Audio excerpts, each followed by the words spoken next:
Bien, acompáñenme en la palabra y en sus notas a Mateo capítulo 2. Como ya dije cuando comenzamos los anuncios, yo estuve orando toda la semana hasta donde llegamos y queda muy bien. Todo está conectado. Es como si intentara hacerlo todo de una vez. Luego miré el reloj y estábamos a mitad de un versículo y a mitad de nuestro tiempo. Así que decidimos improvisar en el primer servicio. Y llegamos al versículo 8, que es más o menos la mitad de mis notas, lo cual es un buen lugar para detenernos. Así lo vamos a hacer y retomaremos, si Dios quiere, la próxima semana con la segunda mitad. Y creo que estaremos bien en eso.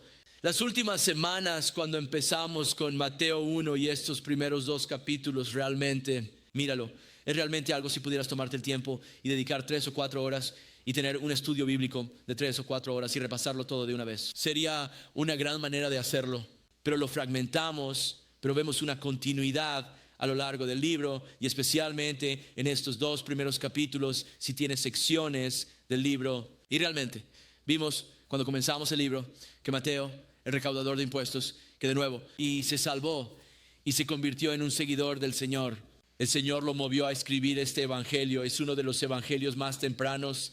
Y vimos que de nuevo la mayoría de la iglesia en ese momento eran judíos que habían puesto su fe en Jesús. Todavía no había muchos creyentes gentiles. Y así el Señor movió a Mateo a escribir este evangelio, especialmente pensando en los judíos. Ahora, esto está escrito para nosotros también, pero para mostrárselo realmente a ellos. Para mostrarle al judío que no es creyente, así como para confirmar al judío que era creyente, que Jesús era de hecho el Mesías, que Él es el prometido del que se habla en todo. La antigua prueba. Y hay muchos que dirían hoy, bueno, ¿cómo puedes predicar sobre Jesús si aún no tienes un Nuevo Testamento que estaba siendo escrito? Bueno, tienes que entender que la iglesia primitiva predicaba a Jesús usando el Antiguo Testamento. Más de 300 profecías que Jesucristo cumplió en el Nuevo Testamento. Hablan de ellos en el Antiguo, tantas imágenes de Jesús a lo largo del Antiguo Testamento. Y como establecimos hace unas semanas, y hablamos a menudo después de que el hombre cayó en el jardín, todo el Antiguo Testamento gira principalmente en torno a una cosa. Están buscando un Mesías. Están buscando al prometido de Génesis 3:15 que vendría a través de la descendencia de la mujer. Vendría y aplastaría la cabeza de la serpiente, que expiaría los pecados de la humanidad y haría ese camino para que todos sean salvados a través de la fe en Jesús, quien pagó la penalidad de nuestros pecados.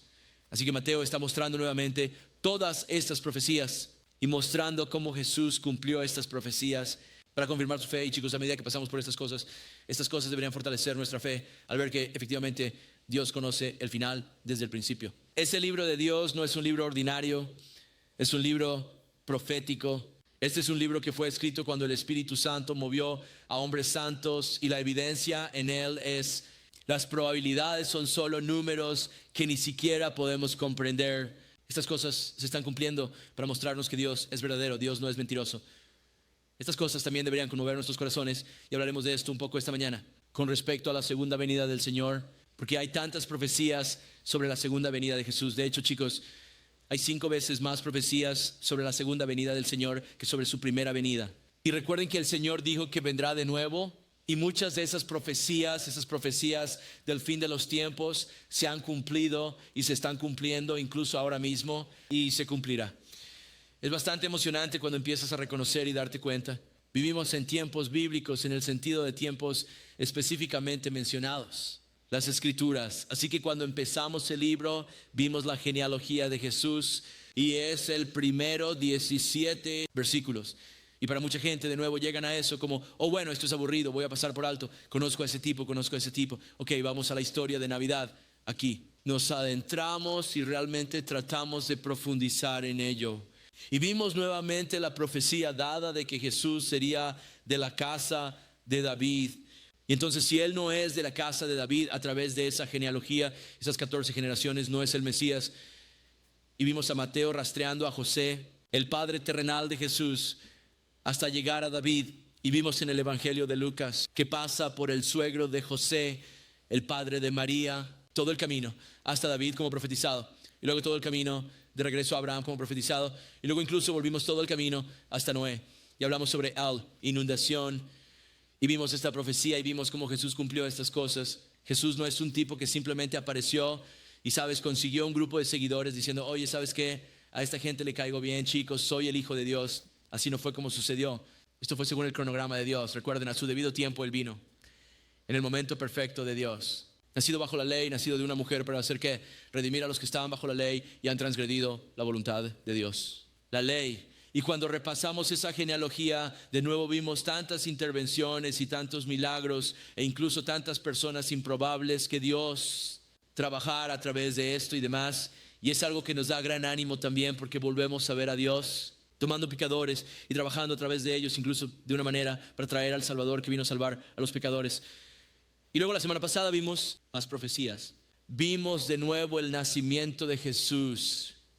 Y miramos a José, que está conflictuado porque una esposa con la que está comprometido, y vimos que es un matrimonio oficial que no ha sido consumado. No han estado juntos, no han consumado su matrimonio.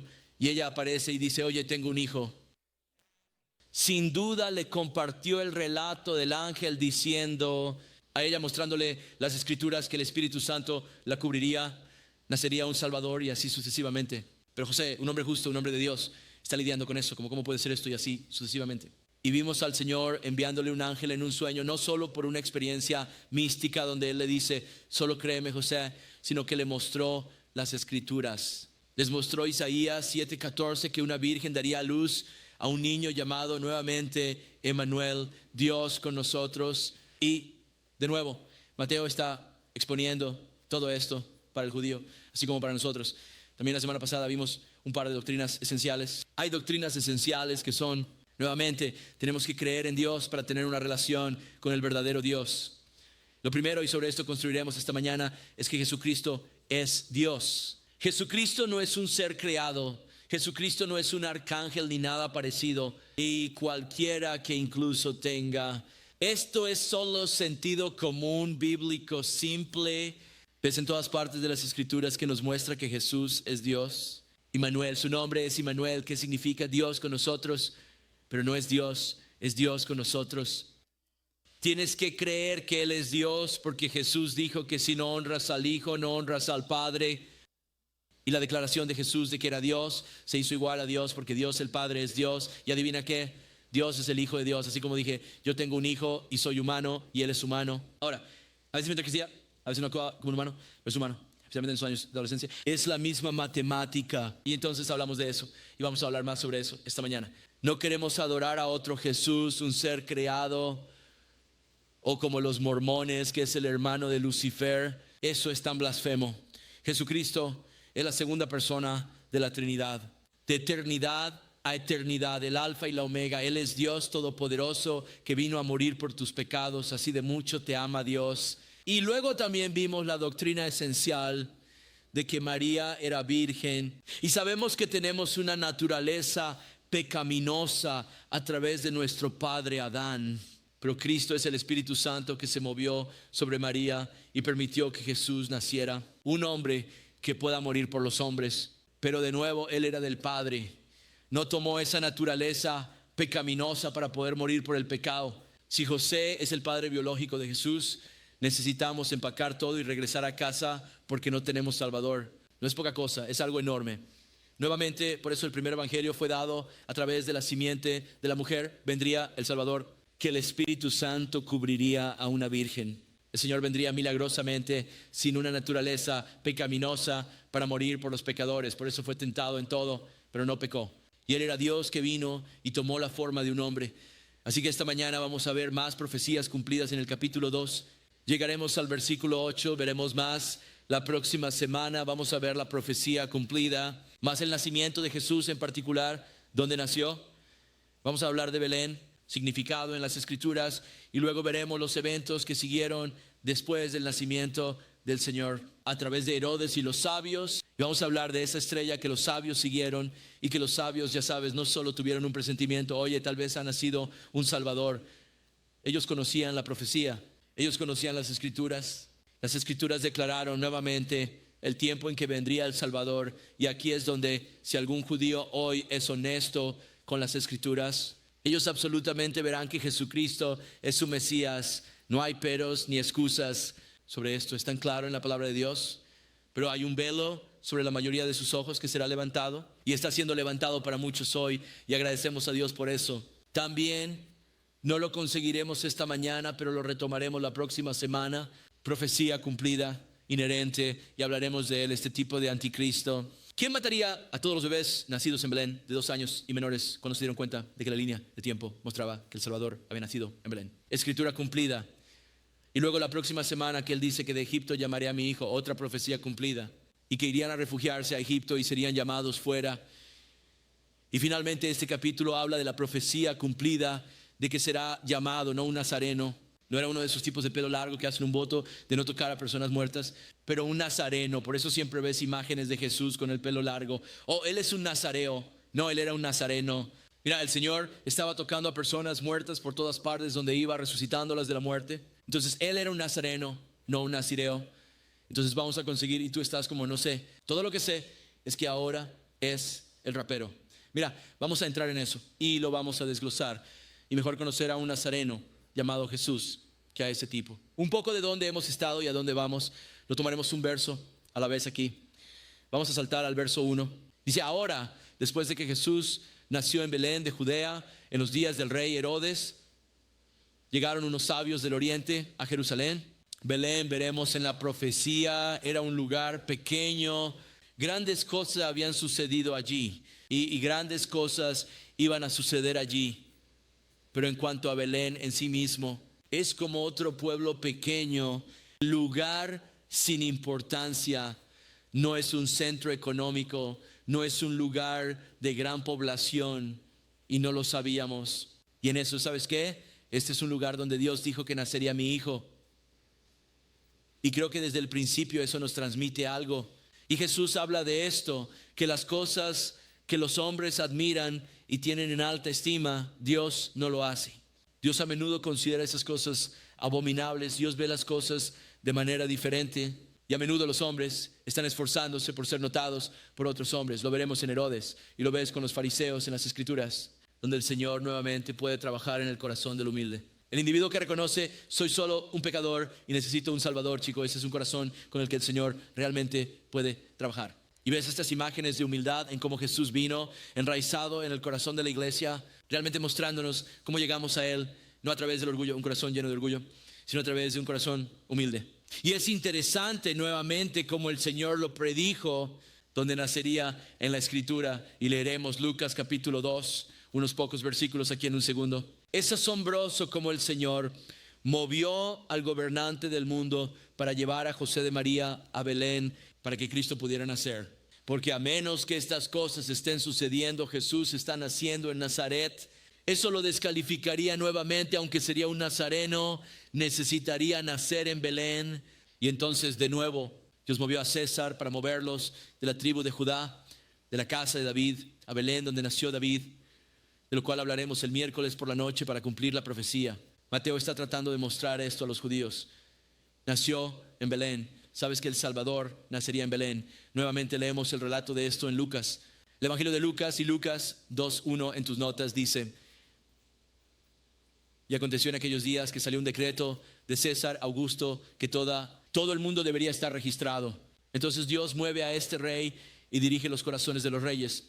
Él mueve a este rey para hacer un censo de todo el mundo, básicamente de Roma. Reinó sobre el mundo conocido. Todos tendrán que ir a su casa de donde son, donde está su genealogía, para el censo, porque quiere saber cuántas personas tiene a su cargo para poder presumir. Entonces el versículo 2 dice que este censo tuvo lugar por primera vez cuando Quirino gobernaba Siria. Así que todos fueron a registrarse, cada uno a su propia ciudad. Y José subió de Galilea, de la ciudad de Nazaret, a Judea, a la ciudad de David, que se llamaba Belén, porque era de la casa y linaje de David. David Schwartz para registrarse como María, esposa prometida.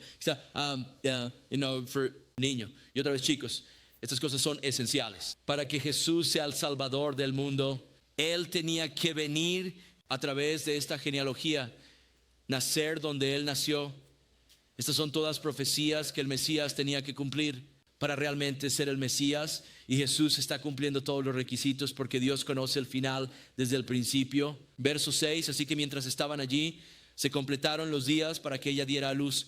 Ahora imagina esto, tu esposa está embarazada y tienes que ir en este viaje. Ir, ya sabes qué, apaciguar el César ¿Sabes la altitud aquí y el estrés que se pondría sobre tu esposa? Y luego llegas allí y estás fuera de la ciudad y de repente ella entra en trabajo de parto. Vamos a buscar un hotel.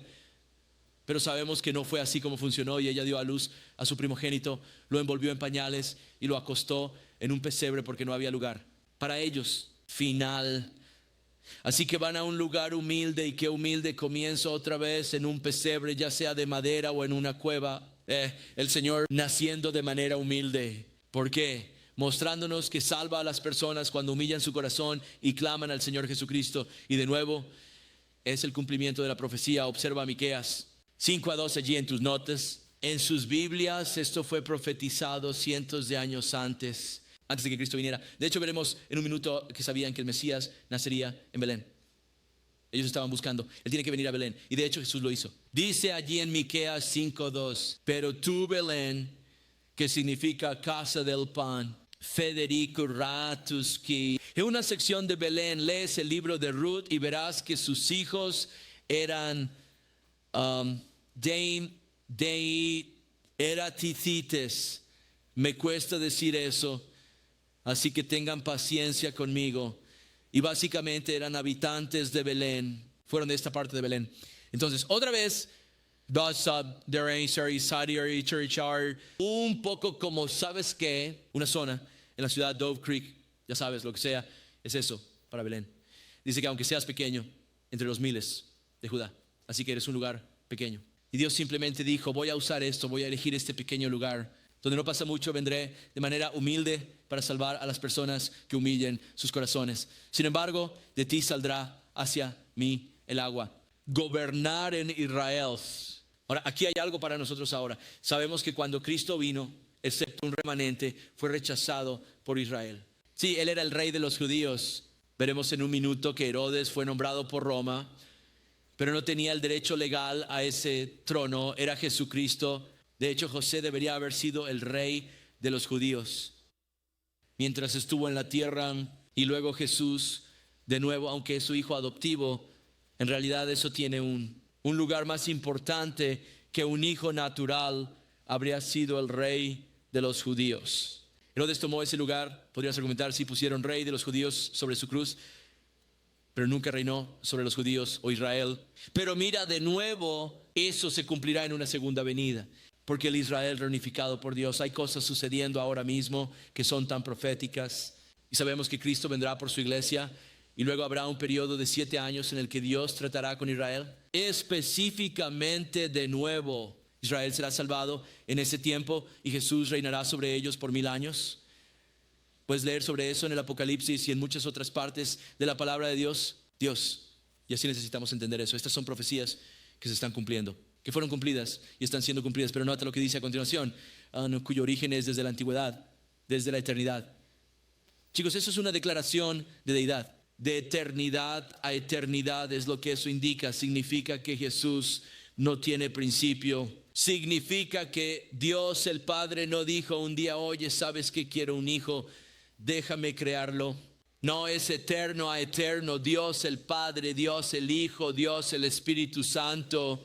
3 personas, pero una sola persona. Y tú dices: oh, ¿cómo puedo comprender eso? No puedes, pero necesitas saber esto. A lo largo de las Escrituras no solo vemos a Jesús llamándose a sí mismo Dios, sino que las Escrituras declaran que Él es Dios. Veremos más de eso esta mañana. Así que de nuevo vemos a Belén y su importancia en la Biblia. Y hablaremos más sobre eso a medida que profundicemos en esto. Estamos sentando las bases aquí.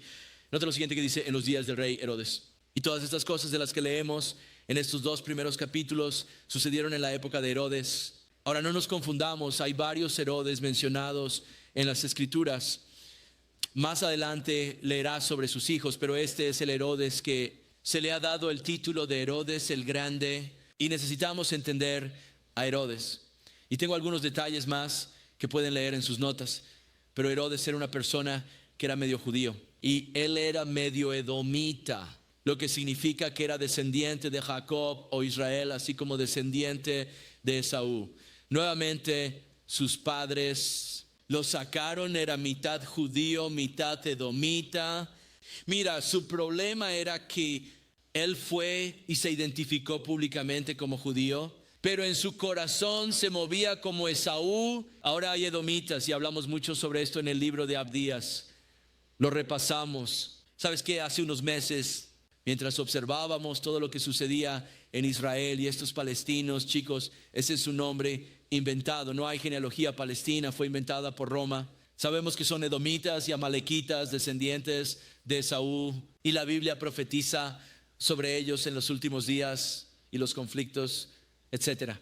Herodes era medio edomita, de nuevo se hacía pasar por judío, pero en su corazón no estaba a favor del Mesías. Era muy parecido a Esaú, de quien sabemos que era una persona profana. Recuerda nuevamente que Jacob y Esaú estaban en el mismo vientre, y su madre se preguntaba: ¿qué estaba pasando aquí? Todos estos bebés no hacen más que pelear todo el día en mi vientre. Y entonces ella fue ante el Señor y Dios dijo: hay dos naciones en tu vientre, van a ir a la guerra entre ellos, y el más joven gobernará sobre el mayor. Ya sabes, Israel gobernará sobre Esaú. Y sabemos que Jacob salió y tenía problemas que resolver, pero sabemos que él era un hombre de Dios, que entendía que el Salvador había sido prometido a través de su genealogía, y se aferró a eso.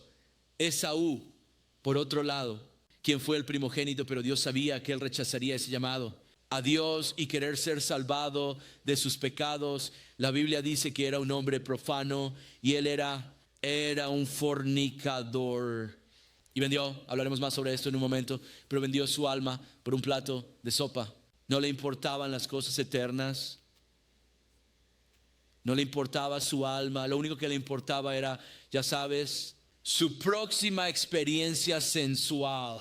Y es una imagen de muchos de los edomitas. Ahora hay edomitas que se han salvado. Hay cristianos que están en Palestina hoy, que llamas palestinos, que en realidad son edomitas y amalecitas. Pero en general, de nuevo, vimos en nuestro estudio en Abdías que el Islam fue nacido a través de los edomitas. Los amalecitas dieron origen al Islam. Es una religión increíblemente anticristo. Esto es: solo hay un Dios, su nombre es Alá, y Él no tiene hijo. Ellos lo niegan. Jesucristo, y vas a ver eso en Herodes. Vas a ver cuán anticristo era Herodes. Ahora estás como, bueno, ¿cómo era este tipo? ¿Sabes qué consigue el nombre Herodes el Grande? Bueno, sabemos que hubo conflicto allí en Jerusalén, y Herodes, quien era un político, fue capaz de, ¿sabes qué? Trae la victoria para Roma, por así decirlo. Y lo nombraron rey de esa región y estableció los impuestos de tal manera, donde él de muchas maneras económicamente era brillante, donde simplemente tenía montones de dinero, y además de eso era súper paranoico por la forma en que él se comportaba. Siempre había gente que quería asesinarlo, y además de eso tenía una mente brillante para construir, y construyó estas cosas fenomenales. Lo que incluso hasta el día de hoy los ingenieros modernos, con toda nuestra tecnología moderna, no saben cómo hizo lo que hizo. Como no tenemos los medios para hacer muchas de las cosas que hizo Herodes el Grande. Y si ustedes tienen alguna vez ha sido a Israel con nosotros, y si Dios quiere pronto podremos volver. Quiero regresar, pero no están recibiendo turistas por alguna razón. Vamos a muchos de estos lugares. Vamos a Cesarea, junto al mar, y ahí es donde Cornelio, ya sabes, y su familia se salvaron. Y vas allí y han desenterrado este enorme anfiteatro que él construyó, y un enorme hipódromo, y hay un acueducto de 13 millas de largo que traía agua desde las montañas. Bajaron a Cesarea. Chicos, esto fue hace 2000 años. Esta increíble ciudad que él construyó, y luego en el desierto cerca del Mar Muerto, tal vez hayas oído hablar de Masada antes, y fue esta fortaleza la que Herodes construyó en este lugar aleatorio. ¿Sabes qué? Podrías llamarlo una montaña, pero básicamente es una roca enorme. De nuevo preparó un acueducto para traer agua a ella y suministros para que pudiera correr a ella cuando alguien intentaba asesinarlo. Tenía una sauna en el lugar. Quiero decir, es una locura cómo construyeron estas cosas. Y también vamos allí cuando vamos a Israel, porque sabemos que ese fue el último lugar donde estuvo Israel antes de que estuvieran en la profecía se cumplió completamente cuando Jesús dijo que serían dispersados. Y luego cuando vas a Jerusalén, muchas cosas que él construyó allí, pero realmente te maravillas con el monte del templo. Ustedes verán fotos de Jerusalén y siempre muestran la cúpula de la roca. Eso es islámico, pero no entraremos en eso esta mañana porque también tiene que ver con la profecía. Pero eso era solo una colina. Y lo que hizo fue poner, es como si esta fuera la colina aquí, y luego construyó este enorme muro de contención alrededor del templo, y lo hicieron enorme. Y chicos, hay bloques en esa pared de contención que son del tamaño de estas ventanas aquí, y tal vez de 8 o 12 pies de ancho. Imagina una piedra así de grande, tan grande que no puedes poner un papel entre ellos, y no tenemos los medios para mover rocas tan grandes hoy. Absolutamente podemos. Y los ingenieros modernos van allí y se maravillan y se preguntan cómo hicieron esto, cómo se movieron estas cosas. Este tipo todavía es una maravilla moderna para los ingenieros. ¿Cómo hizo estas cosas? Así, Herodes el Grande. Y fue grande en ese sentido, pero nuevamente no fue grande cuando se trata del Señor, porque tenía un espíritu anticristo. Y luego, observa a quién más vemos aquí. Dice, aquí. Entonces Jesús nació en Belén de Judea en los días del rey Herodes. Hablaremos más sobre él en un momento. Y luego mira esto. Eso es lo que está diciendo. Sabios del este vinieron a Jerusalén. ¿De dónde vienen estos tipos? Estos sabios del este no eran solo personajes al azar que aparecieron en la escena. Podemos rastrearlos en las escrituras de donde aprendieron sobre el Mesías venidero, donde aprendieron sobre todas estas cosas. Sabemos que cuando dice el este, vinieron de Persia. ¿Qué es lo que hoy en día conocemos como Irán? Vinieron de lo que hoy es Irán para contemplar al Salvador que sabían había nacido. Adoración, Él. Ahora dices, oh sí, vinieron 3. No, la gente dice que hay 3, así que se pueden sentar, pueden tener 3 tipos en su escena de natividad para poner en su sala y todo está bonito y ordenado. Probablemente vinieron cientos de ellos. Un enorme grupo de ellos vino. Lo veremos en un minuto. Esto perturbó a Herodes. Y 3 tipos apareciendo, no lo van a preocupar. No hay registro de 3, lo sacan de los 3 regalos y así sucesivamente. Había un montón de estos hombres sabios que vinieron del este, se les llama magos. Serían considerados de nuevo los sabios de la época. Algunos incluso los llamarían magos. Pero estos individuos tenían conocimiento del Salvador. ¿Cómo lo sabían? Bueno, hay un tipo en la Biblia llamado Daniel. ¿Has oído hablar de él antes? Daniel en el foso de los leones. ¿Y sabes qué? Pero probablemente hace unos 700 años antes de todo esto, sabemos que Judá fue llevado al cautiverio y uno de los hombres capturados fue un tipo llamado Daniel. Tenía 3 amigos que cambiaron sus nombres a Sadrach, Mesach y Abednego. Nabucodonosor los trajo para acondicionarlos. Digo, vamos a hacer que estos chicos aprendan las cosas de Babilonia. Vamos a tratarlos muy bien. Vamos a darles posiciones, vamos a convencerlos para que se olviden del Dios de la Biblia y se conviertan en babilonios. Bueno, Daniel de joven dice que decidió en su corazón, no estoy de acuerdo con eso, voy a servir a Dios, eso es lo que voy a hacer. Hazlo, no importa lo que traigan ante mí, voy a servir a Dios y nunca voy a comprometerme para avanzar en política o lo que sea que esté ante mí. El Partido Republicano necesita escuchar eso hoy porque hay mucha concesión en marcha. Ahora mismo con el aborto y el matrimonio y demás, y no sé tú, pero estoy harto. Daniel dijo, no voy a comprometerme, y los que se comprometen dicen, eso es lo que necesitan hacer. No, entonces ya estás haciendo lo que no quieres hacer. Es como la persona que dice, y que dejes de ser valiente en el púlpito te harán dejar de hablar, entonces me estoy obligando a parar. Daniel dijo, no voy a comprometerme, voy a mantenerme firme por el Señor. Señor, no importa qué, y mira lo que Dios hace cuando haces eso. Porque Dios avanzó a este tipo tan rápidamente como un hombre joven. Sabemos que en el capítulo 2, Nabucodonosor tuvo un sueño de una estatua de oro. Eso lo inquietó mucho. Él quería una interpretación y recuerda, y dijo, hey, alguien interprete mi sueño. Y ellos dicen, bueno, cuéntanos tu sueño y lo interpretaremos. Y él dice, no, dime el sueño, luego interprétalo. Los expuso como simples seguidores de demonios y diablos. Y como, oh no, necesitas decirnos el sueño. Y entonces él dijo, maten a estos tipos, son unos farsantes. Bueno, Daniel fue incluido en ese grupo con sus 3 amigos. Dicen, danos un día para orar. Van y humillan sus corazones ante Dios y Dios le da a Daniel el sueño y la interpretación. Y lo comparte con Nabucodonosor y dice en Daniel 2:48 que el rey promovió a Daniel y le dio muchos grandes regalos. Y lo hizo gobernador de toda la provincia de Babilonia y el administrador principal de todos los sabios de Babilonia. Chicos, hay una lección ahí para los jóvenes aquí esta mañana, otros en diferentes áreas de trabajo y demás, e influencia. Es como si tuviera un corazón para ir más amplio en esto, influenciar a más personas, honrar a Dios y dejar que Dios lo haga. No te comprometas por complacer a los hombres. Mantente en la verdad. Así podrás saber con certeza cuando estás donde debes estar, donde Dios quiere. Toma en cuenta que Dios te pone allí y no tienes que tener la conciencia intranquila en medio de eso. Estás donde debes estar. En la actualidad, con tantas repúblicas, estás allí con la sangre de bebés de 15 semanas o menos. ¿Estamos tratando con verdades esta mañana?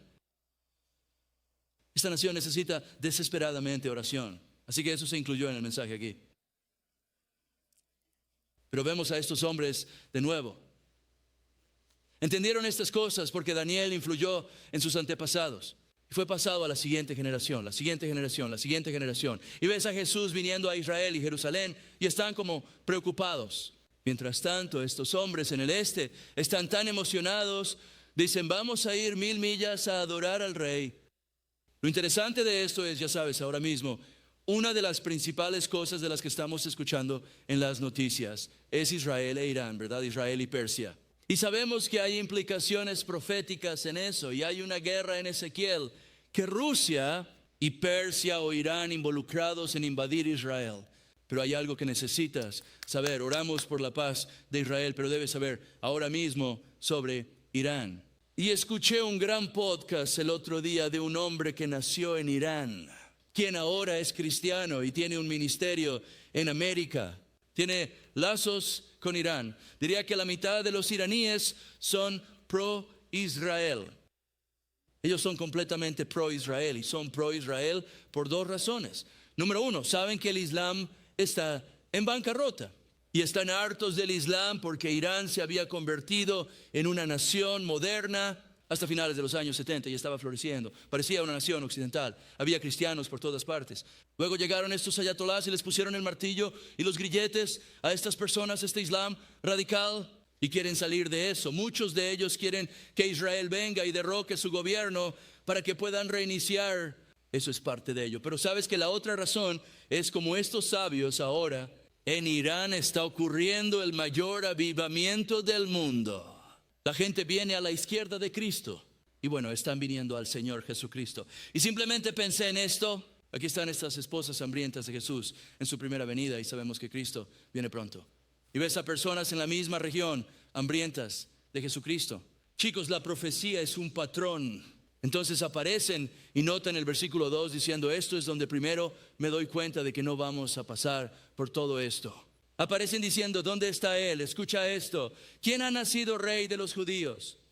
Y sin duda, tan pronto como dijeron eso, Herodes comenzó a preocuparse porque fue nombrado por Roma. Jesús nació como rey de los judíos. Él es el heredero legítimo del trono.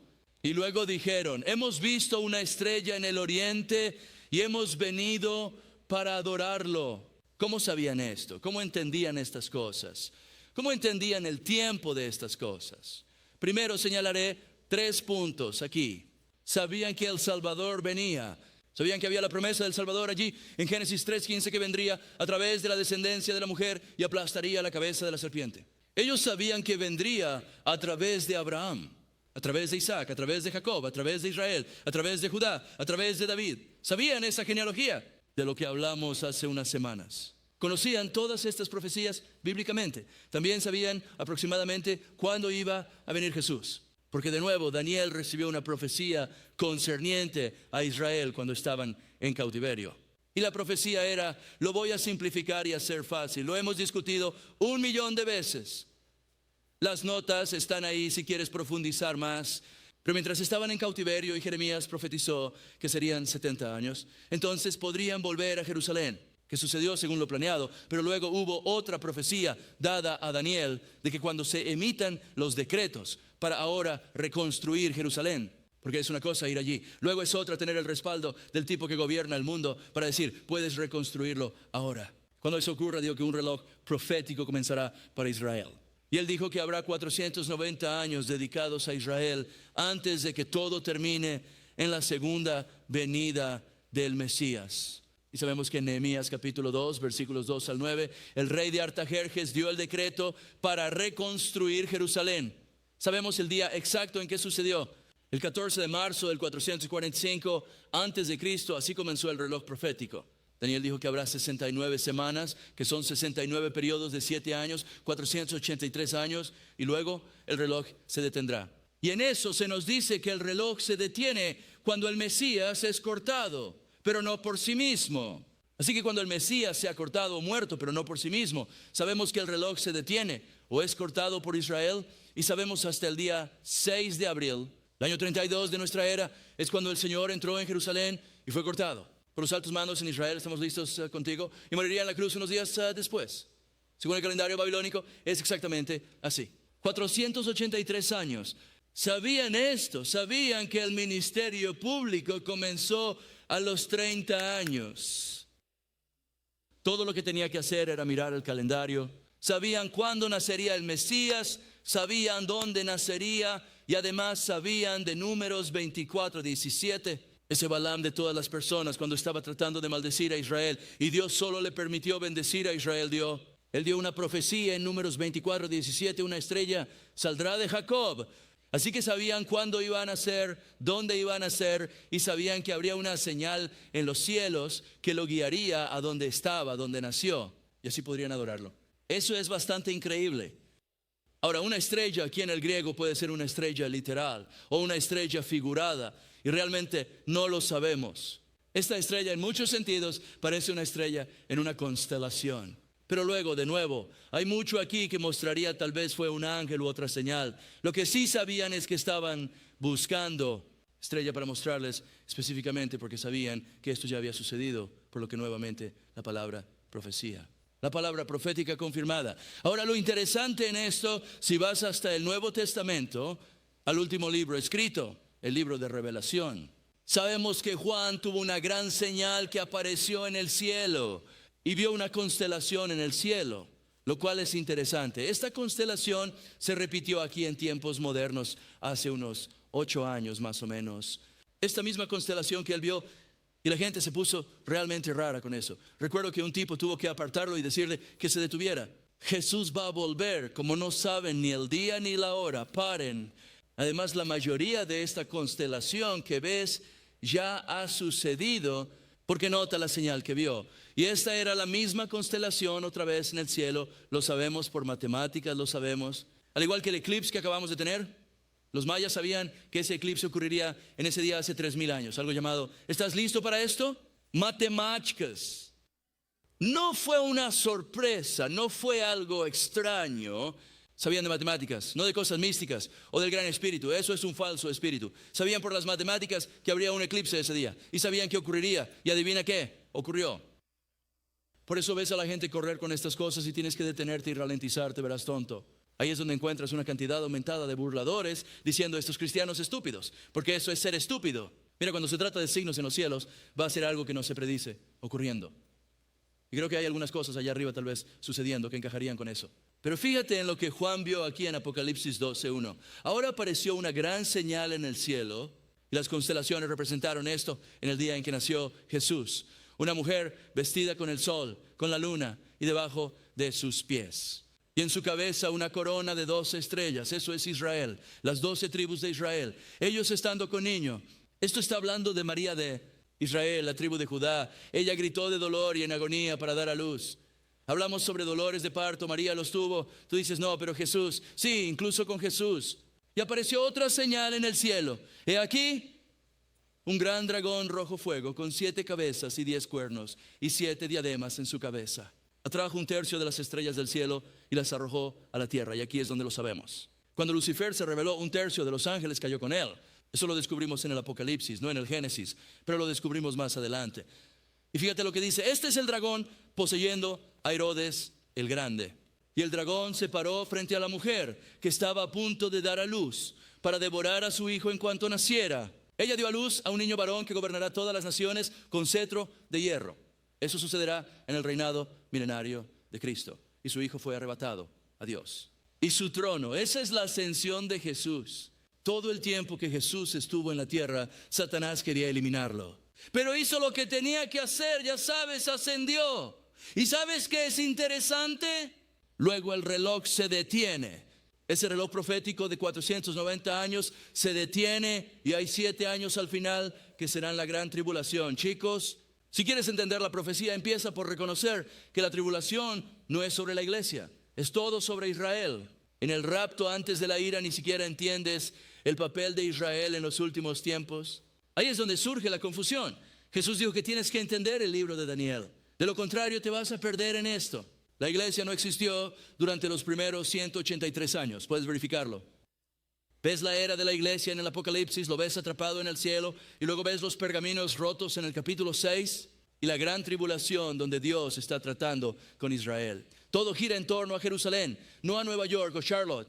Por el amor de Dios, porque el versículo 6 dice, entonces la mujer huyó al desierto donde tiene un lugar preparado por Dios, y que la alimenten sus 1260 días. Eso es en la tribulación, cuando Israel huye del anticristo y Dios la protege, y entonces todo Israel se salva. Así que Juan vio esta señal. Nuevamente sabían que vendría un Salvador. Ellos sabían más o menos cuándo iba a venir.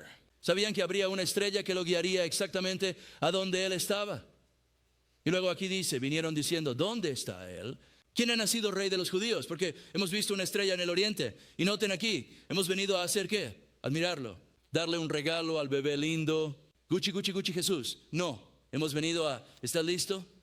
Por favor, comparte esto con tus amigos, testigos de Jehová y mormones. Hemos venido a adorarlo. Solo debemos adorar a Dios, punto. Éxodo 34:14, no adorarás a ningún otro Dios, porque el Señor, cuyo nombre es celoso, es un Dios celoso. En Mateo 4:10, Satanás está tratando de hacer que Jesús lo adore. Y Jesús dice, adorarás al Señor tu Dios y solo a Él servirás. Y aún así, hombres sabios vienen no a admirar a Jesús, sino a adorarlo como Dios. Durante el ministerio de Jesús, los hombres lo adoraban como a Dios y Él lo aceptaba. Juan en Apocalipsis, cuando se inclina para adorar a un ángel, Él inmediatamente detiene a Juan y le dice, soy tu consiervo, adora a Dios. Si Jesús no es Dios, entonces Él es un sinvergüenza que recibió adoración que solo se debe a Dios. Juan 9:38, el hombre ciego fue sanado y dice que lo adoró a Jesús. Mateo 8:2, y he aquí, un leproso vino y lo adoró, diciendo, Señor, si quieres puedes limpiarme. Y Jesús dijo, oye, espera un minuto, no me adores. Él recibió la adoración después de su resurrección, hablando de los discípulos, Lucas 24:52, y le adoraron. Y estoy leyendo Apocalipsis en mis devociones en este momento. En Apocalipsis 5, ves a la iglesia en el cielo representada en los 24. Los ancianos se inclinan y adoran al Cordero que fue sacrificado. Adoran a Jesús. Estaremos adorando a Jesús por siempre. Versículo 3. Y tenemos que ponernos al día con el otro grupo, así que iremos rápido aquí.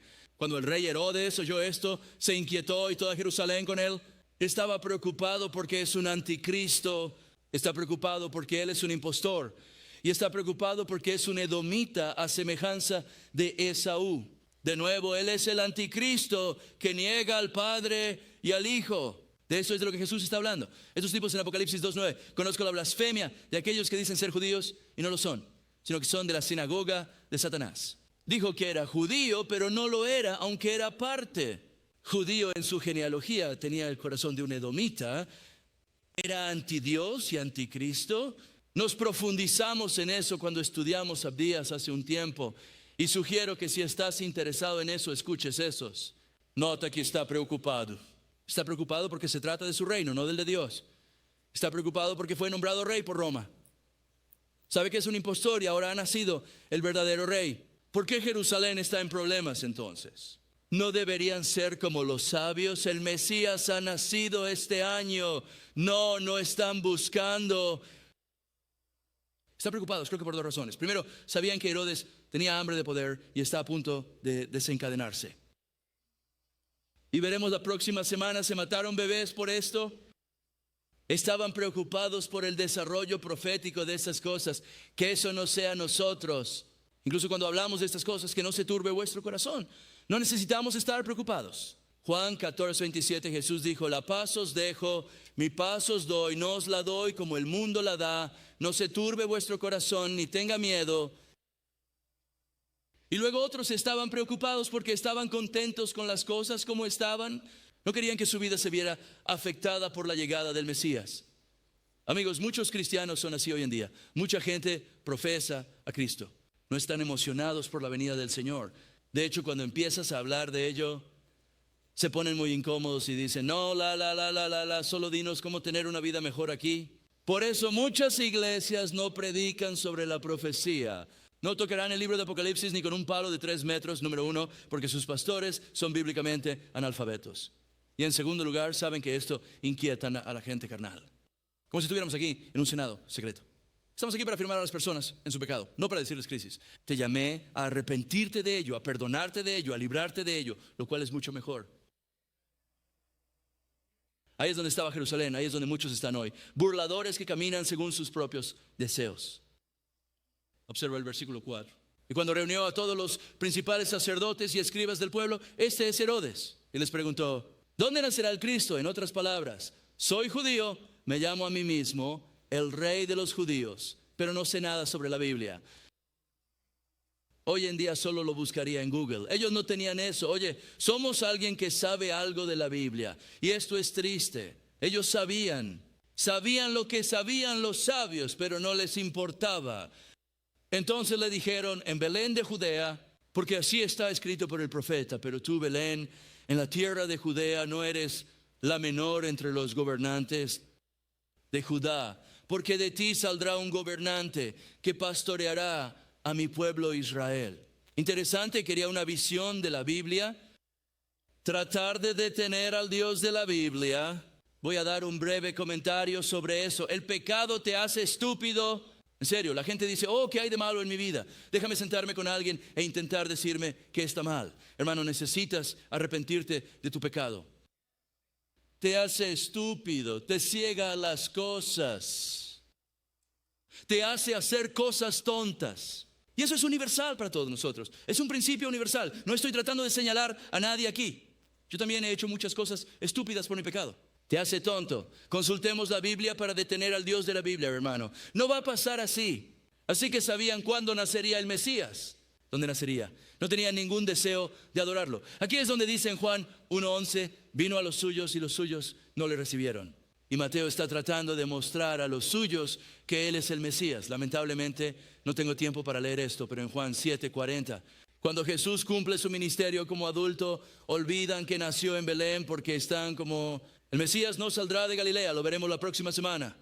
En realidad saldría también de Galilea, así como de Nazaret, de Belén y de Egipto. Y Jesús cumple todas esas cosas. Y están confundidos porque nuevamente, por sus propias agendas, y no tomar en cuenta la totalidad de las Escrituras. Y cerraremos aquí. Entonces Herodes, después de llamar en secreto a los sabios, les determinó cuando Herodes, habiendo llamado en secreto a los sabios, determinó de ellos a qué hora apareció la estrella. Y los envió a Belén y les dijo que buscaran cuidadosamente al niño, porque cuando lo encuentren, tráiganme información para que también pueda ir a adorarlo. Nota que él hace esto en secreto. Lo hace en la oscuridad porque él es oscuridad. Es donde estábamos antes de Cristo. Efesios 5:a. Ustedes eran oscuridad, pero ahora son luz, y el Señor camina con sus hijos de la luz. Pero escucha, cuando haces cosas en secreto, cuando avanzas lenta y constantemente, eso ocurre mucho hoy en día. Eso es un buen indicador de lo que está pasando espiritualmente, y luego les miente. Oye, yo también quiero adorarlo. Miente porque es un lobo con piel de oveja. Miente. Es de su padre, el diablo. Él está mintiendo otra vez. Trata de promover su propia agenda, hacer discípulos para sí mismo. Y es interesante porque la palabra dice que en los últimos días habría muchos que encajarían en esa descripción.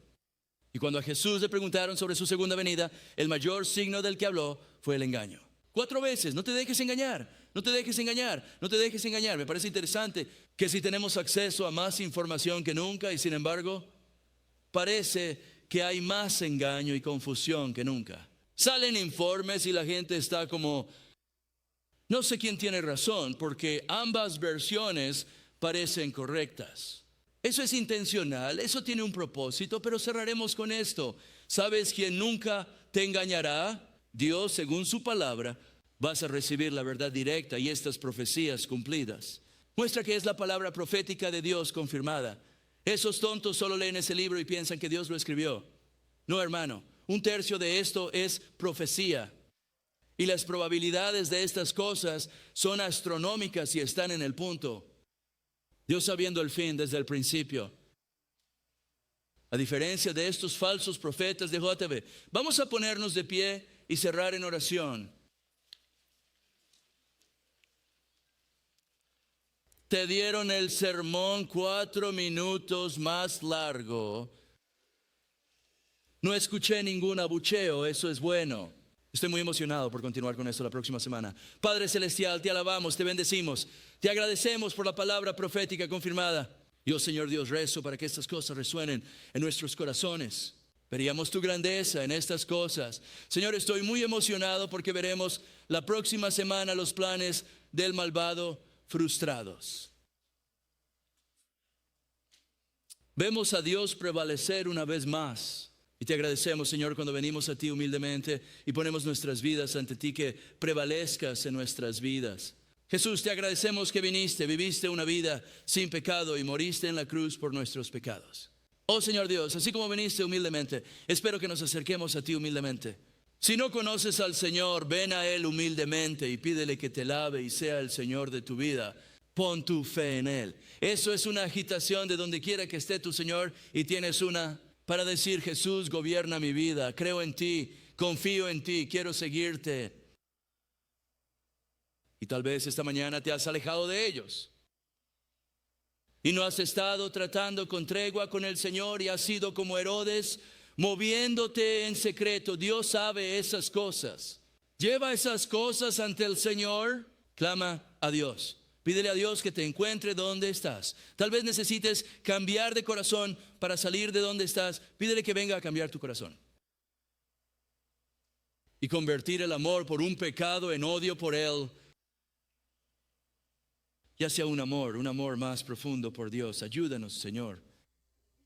Encuéntranos donde estamos, te alabamos, te bendecimos, adorémoslos mientras cerramos, y luego hay comida afuera que ha sido bendecida.